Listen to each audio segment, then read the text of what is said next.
Hello guys, I am Ishika from futurism academy. आज का हमारा टॉपिक है section 9 of Hindu marriage act with cases. So let's start.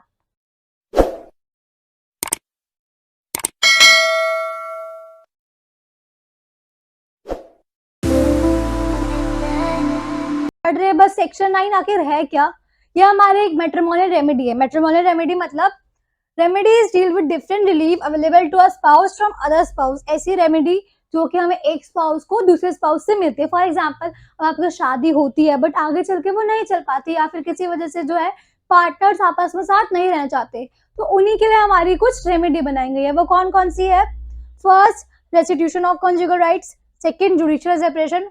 And third, divorce. तो इस video में हम पढ़ेंगे रेस्टिट्यूशन ऑफ कॉन्जुगल राइट्स के बारे में।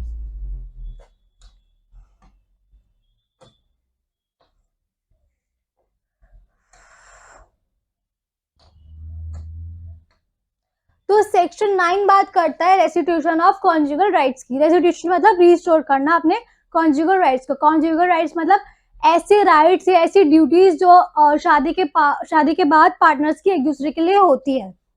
तो क्या कहते हैं section 9? When either the husband of wife, या तो हस्बैंड या वाइफ विदाउट रीजनेबल एक्सक्यूज, यानी बिना रीजनेबल एक्सक्यूज दिए withdrawn from the society of other, उसको छोड़ के चला जाता है बिना ऐसे एक्सक्यूज दिए जो कि हम वैलिड रीजन नहीं मानते उसको छोड़ के जाने का। तो जो एग्रीव्ड पार्टी है वो क्या करेगी? पिटिशन देगी डिस्ट्रिक्ट कोर्ट में for restitution of conjugal rights के लिए। और अगर कोर्ट जो है वो सेटिस्फाई हो जाता है उस पिटिशन से, तो वो क्या कर देगा? रेस्टिट्यूशन ऑफ कॉन्जुगल राइट्स की डिक्री पास कर देगा जो पर्सन छोड़ के गया है। और जब उस पर कोई लीगल ग्राउंड नहीं होगा उस पिटिशन को रिजेक्ट करने का, तो वो कोर्ट क्या करेगी? रेस्टिट्यूशन ऑफ कॉन्जुगल राइट्स की डिक्री पास कर देगी। फॉर एग्जाम्पल, जैसे वाइफ है और ये है इसका हस्बैंड। अब जो हस्बैंड है वो बिना ही एक्सक्यूज दिए क्या है, वाइफ को छोड़ के चला गया। तो वाइफ क्या करेगी? अब कोर्ट में जाएगी और बोलेगी मेरा हस्बैंड मुझे बिना ही रीजनेबल एक्सक्यूज दिए छोड़ के चला गया है। तो कोर्ट जो है अगर वो पिटिशन से सेटिस्फाई हो जाएगा कि जो वाइफ ने बोला है वो सच कह रही है, तो वो कोर्ट क्या करेगा? हस्बैंड के लिए रेस्टिट्यूशन ऑफ कॉन्जुगल राइट्स की डिक्री पास कर देगा कि जो आपके राइट्स है उसको आके निभाओ वाइफ के साथ।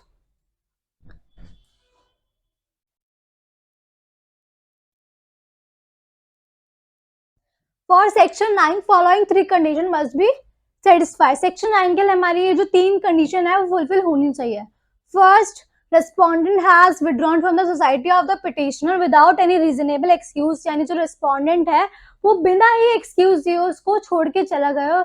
उसका एक्सक्यूज ऐसा नहीं था कि हाँ मेरिट मान सके कि हाँ वो छोड़ के गया है तो सही गया है, ऐसे एक्सक्यूज वो नहीं था।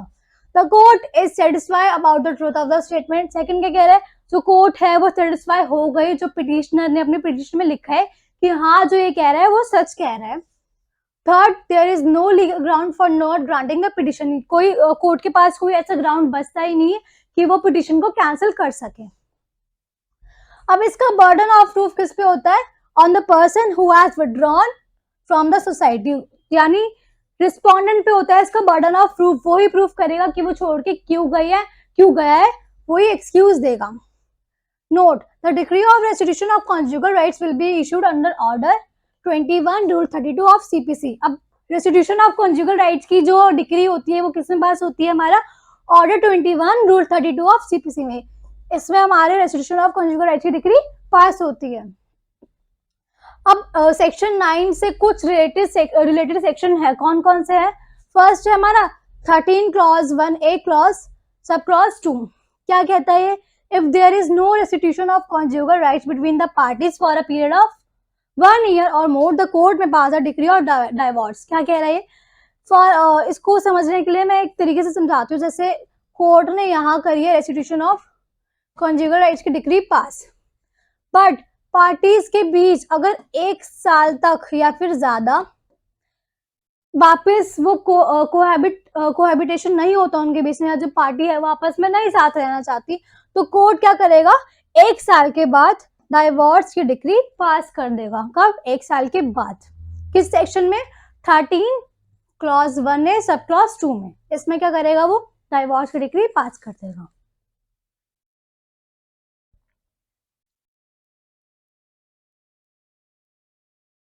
Grounds for not granting restitution of conjugal rights, कौन कौन से ग्राउंड्स है जब court restitution of conjugal rights की डिक्री पास नहीं करेगी उस पार्टी के खिलाफ जो छोड़ के गई है। First, husband failure to have sex with the wife, यानी हस्बैंड जो है वो इम्पोर्टेंट है, वो सेक्सुअल इंटरकोर्स नहीं कर पा रहा वाइफ के साथ, तो कोर्ट इस सिचुएशन में रेस्टिट्यूशन ऑफ कॉन्जुगल राइट्स की डिक्री पास नहीं करेगी वाइफ को। Cruelty on the part of petitioner including false allegation of unchastity, यानी अगर हस्बैंड जो है वो वाइफ को ये बोलता है कि अपवित्र हो या फिर ये तो अपवित्र है, अशुद्ध है, तो इस केस में भी court restitution of conjugal rights की डिक्री पास नहीं करेगा वाइफ के लिए। या फिर डॉरी डिमांड, या फिर जो हस्बैंड है वो वाइफ से दहेज मांग रहा है, इस सिचुएशन में कोर्ट नहीं पास करेगा। या फिर इनडिसेंट बिहेवियर, यानी किसी पार्टी का, दोनों में से एक पार्टी का बिहेवियर अच्छा नहीं है, बहुत ही रूड है, तब पास नहीं करेगा। इंसैनिटी, यानी कोई एक पार्टी जो है वो इंसेन है, मैड है। तो six, the false charges against the respondent of having committed an unnatural offence, यानी रिस्पोंडेंट के खिलाफ ये फॉल्स चार्जेस है कि झूठ फॉल्स चार्जेस लगा रहे हैं कि इसने एक अननेचुरल ऑफेंस कमिट करा है। Seventh, any such act that make it impossible for the other person to continue with live with petitioner, यानी ऐसा एक्ट जो कि पिटिशनर के लिए बहुत ही डिफिकल्ट हो रहा है साथ रहने के लिए, वो नहीं रह पा रहा उसके साथ। तो इन ग्राउंड्स में, ग्राउंड्स तो और भी है बट कुछ ग्राउंड्स ये है, तो इन ग्राउंड्स पे जो है वो रेस्टिट्यूशन ऑफ कॉन्जुगल राइट्स की डिक्री कोर्ट पास नहीं करेगा।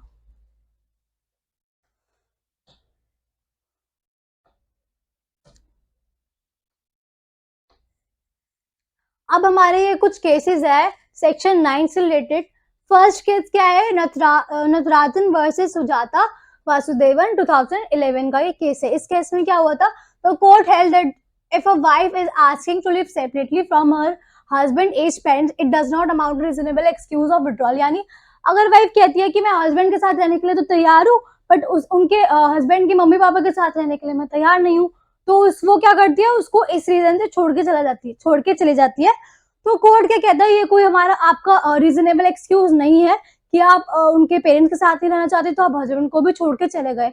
तो कोर्ट ने क्या किया था, रेस्टिट्यूशन ऑफ कॉन्जुगल राइट्स की डिक्री पास कर दी थी वाइफ के खिलाफ कि आओ आके अपनी ड्यूटीज जो है उसको निभाओ। Second case, Jagdish Lal versus Shrimati Shyama Madan and others, 1966 का एक केस है। The case was filed by husband. Husband ने केस फाइल किया था। The wife in this case proved that her husband was important, यानी जो उसका हस्बैंड है वो इम्पोर्टेंट है, यानी वो सेक्सुअल इंटरकोर्स नहीं कर सकता, इसलिए जो है कोर्ट ने इसको एक ग्राउंड माना था पिटिशन को रिजेक्ट करने का, क्योंकि ये केस तो हस्बैंड ने फाइल किया था, तो कोर्ट ने क्या किया था, हस्बैंड की पिटिशन को रिजेक्ट कर दिया था कि जो वाइफ जो कह रही है वो एक रीजनेबल एक्सक्यूज है, तो इसमें वाइफ के खिलाफ रेस्टिट्यूशन ऑफ कॉन्जुगल राइट्स की डिक्री पास नहीं होगी। एक और केस, श्रीमती सुमनबाई वर्सेस आनंदराव ओनकर पटेल 1976 का। इस केस में क्या हुआ था, तो court held that there can be no more insulting injury to the wife other than her own husband question her chastity, यानी कोर्ट ने क्या बोला कि ऐसी कोई इंसल्ट नहीं है एक वाइफ के लिए कि जो हस्बैंड खुद जो है वो उसकी पवित्रता पे सवाल उठा रहा है, उसके कैरेक्टर पे सवाल उठा रहा है, इससे ज्यादा इंसल्ट कुछ नहीं हो सकता एक वाइफ के लिए। तो इसमें क्या हुआ था, इसको एक रीजनेबल एक्सक्यूज माना था, वाइफ का ये जो एक्सक्यूज था इसको एक रीजनेबल एक्सक्यूज माना था कि जो वाइफ जो है वो उसने सोसाइटी से विड्रॉन कर लिया है हस्बैंड की, तो ये एक हमारा रीजनेबल ग्राउंड था। तो एक और केस है, सरोज रानी वर्सेस सुदर्शन कुमार चड्डा 1984 का एक केस है। इस केस में क्या हुआ था, in this case wife contained that section 9 of Hindu marriage act is a violation of article 21, यानी इस केस में क्या हुआ था, वाइफ ने बोला था कि जो सेक्शन 9 है, ये जो section 9 restitution of conjugal rights है, ये हमारे आर्टिकल 21 को वायलेट करता है, यानी राइट टू प्राइवेसी को वायलेट करता है। तो सुप्रीम कोर्ट जो है वो इस बात से एग्री थी, दिल्ली हाई कोर्ट की, किस केस में, हरविंदर कौर वर्सेस हरविंदर सिंह के केस में इस बात से सुप्रीम कोर्ट ने एग्री किया था कि जो सेक्शन 9 है is not a violation of article 21, यानी जो सेक्शन 9 है वो आर्टिकल 21 को वायलेट नहीं करता है। and held that decree of restitution of conjugal right is an inducement for the couple to live together. यानी जो रेस्टिट्यूशन ऑफ कंजुगल राइट्स की हम डिग्री पास करते हैं वो खाली हस्बैंड को साथ रहने के लिए करते हैं, यानी वो आके अपनी ड्यूटीज परफॉर्म करे इस चीज के लिए.